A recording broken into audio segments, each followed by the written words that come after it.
سلام. ما میخوایم امروز در مورد واژه‌های مرحله 8 و 9 مسابقات با هم صحبت کنیم. اما قبلش میخوام یه چیزی رو خدمتتون بگم.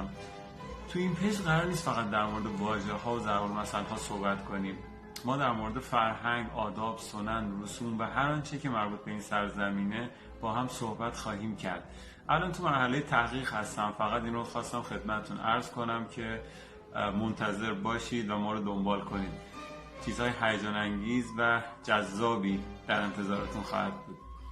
و اما واژه‌های مرحله 8: کتله، کفش چوبی بومی که خیلی ها با کتل اشتباه گرفتن به خاطر تشابه واژه‌ای که وجود داشت و اون رو چهارپایه چوبی انتخاب کردن تو گزینه‌ها. پس کتله میشه کفش چوبی بومی که قبلا در استان گیلان استفاده میشد و الان منسوخ شده و کتل یعنی چهارپایه چوبی.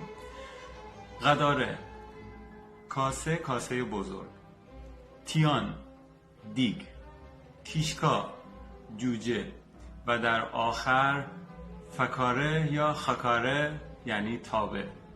خب میرسیم به 5 واژه مرحله 9 مسابقات و اما واژه اول: سیبیشکا، تخمه آفتابگردان.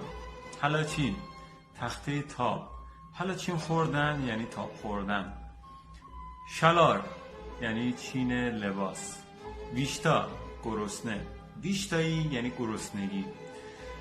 و اما آخرین کلمه آبلاکو یا آبلاکو یا اولاکو به معنی لاک‌پشت آبی.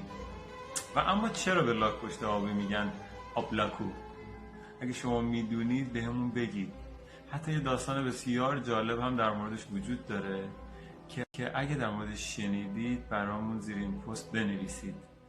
امیدوارم که این واژه هم به دردتون خورده باشه و منتظر نظراتتون زیر پست هستم.